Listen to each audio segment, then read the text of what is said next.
Did you know there's a test that doesn't use a single X-ray or compression but still aims to detect cancer?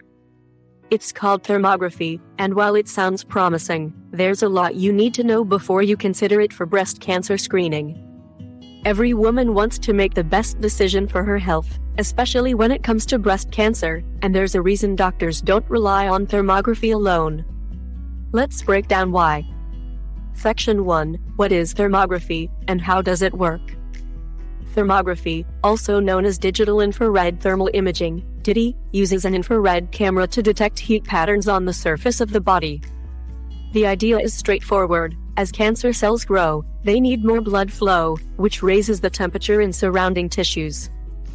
Thermography captures these heat variations, giving doctors a map of possible hot spots in the breast tissue. The appeal? Thermography doesn't expose you to radiation, doesn't require any compression, and it's completely non-invasive. Sounds ideal, right? However, despite these benefits, there's a catch. While it might sound like the perfect screening tool, the FDA hasn't approved thermography as a primary method to screen for breast cancer. Instead, it's considered a secondary tool, something that might be added on, but never to replace a mammogram. Section 2. Thermography versus mammography, where it falls short. Mammography, the gold standard for breast cancer detection, uses low-dose X-rays to see inside the breast tissue. It can spot small abnormalities, even tiny lumps that don't cause heat changes, which is something thermography can miss. Mammograms have been found to be far more effective at detecting early breast cancers than thermography. Why is thermography less reliable? First, it has a high false positive rate. This means it might indicate cancer when there's none. Imagine going through unnecessary stress and additional tests because of a false alarm. In one major study from the 1990s, over 70% of women who later developed breast cancer had previously normal thermography results. This high rate of missed cancers was enough for the medical community to caution against using thermography alone. Also, heat patterns in the breast can be misleading. Warm spots can appear due to infections, inflammation, or benign conditions, not necessarily cancer. This limits thermography's ability to distinguish between harmless and harmful issues, making mammograms the more accurate choice. Section 3. Why thermography is still popular among some women. Thermography often attracts attention because it doesn't involve radiation exposure. For women who worry about the cumulative effects of X-rays, thermography feels like a safer choice. It's especially popular among women with dense breast tissue or those under 50, as mammograms aren't as effective in these cases. However, experts emphasize that thermography alone just isn't sensitive enough to catch breast cancer early. The FDA has been clear on this. Thermography should only be used as an add-on tool alongside primary screenings like mammography. It's a supportive measure, not a replacement. Section 4. The procedure: what to expect from a thermography exam. Wondering what the thermography test is like? Here's the rundown. You may be asked to skip deodorant on the day of the test. You'll undress from the waist up to allow your body temperature to normalize, and then you'll stand in front of an infrared camera. 6 images are taken, capturing different angles of your chest area. The test only takes about 30 minutes. The images are then analyzed by a radiologist, who looks for unusual patterns. You'll usually receive your results within a few days. While the procedure is straightforward and has no physical risks, it's crucial to remember that thermography is not the most accurate method for detecting breast cancer. Section 5. The risks and limitations of thermography.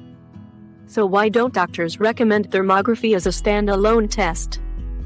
First and foremost, its limitations can put lives at risk. Thermography is prone to both false positives and false negatives. False positives can lead to unnecessary anxiety, additional tests, and biopsies. On the flip side, false negatives, when thermography doesn't detect an existing cancer, can give a false sense of security. In addition, thermography doesn't reliably distinguish the cause of heat variations. Infections, inflammation, or even hormonal changes can produce the same heat patterns as cancer.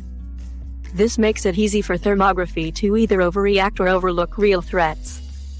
Mammograms can also produce false positives and sometimes miss cancers, but they're still significantly more effective than thermography. If early detection is the goal, mammograms have proven time and again to be the best option. Section 6. When thermography might be beneficial. There are scenarios where thermography could play a supporting role. If you have a high risk of breast cancer or particularly dense breast tissue, your doctor might recommend thermography as an additional check. Some doctors suggest thermography for younger women, especially those with a family history of breast cancer, since mammograms are typically less effective under age 50. However, even in these cases, thermography is used alongside mammography or ultrasound, not instead of it. A combination of tests can sometimes provide a fuller picture, but it's always essential to follow your doctor's recommendations. Section 7. Understanding costs and insurance coverage. The cost of thermography ranges from $175 to $250. Currently, Medicare doesn't cover it, and most private health insurance plans don't fully cover the test either. This is likely due to the lack of evidence supporting thermography as an effective screening tool. If you're considering thermography, check with your insurance to see what they'll cover. When comparing costs, it's worth weighing the benefits. While mammography is widely covered by insurance and has a proven track record for early cancer detection, thermography's benefits remain uncertain. Section 8. What the experts recommend and questions to ask your doctor. Leading organizations like the American Cancer Society, ACS, the American College of Physicians, ACT, and the U.S. Preventive Services Task Force, USPSTF, all recommend mammography for detecting breast cancer early. Mammograms can detect cancer at its most treatable stages, reducing the risk of progression and improving survival rates. If you're deciding on the best screening method, start with a conversation with your doctor. Here are some key questions to consider. Am I at high risk for breast cancer? When should I start getting mammograms, and how often? Will a 3D mammogram improve my chances of early detection? What are the risks and benefits of each screening method? Should I consider additional tests, like ultrasound, MRI, or thermography? Remember, each woman's risk is unique, so screening decisions should be personalized. Conclusion: making an informed choice for your health. Thermography might sound appealing because it avoids radiation and isn't physically invasive. But when it comes to breast cancer detection, effectiveness is everything. Right now, mammography remains the most effective method for catching cancer early, when treatment is most successful.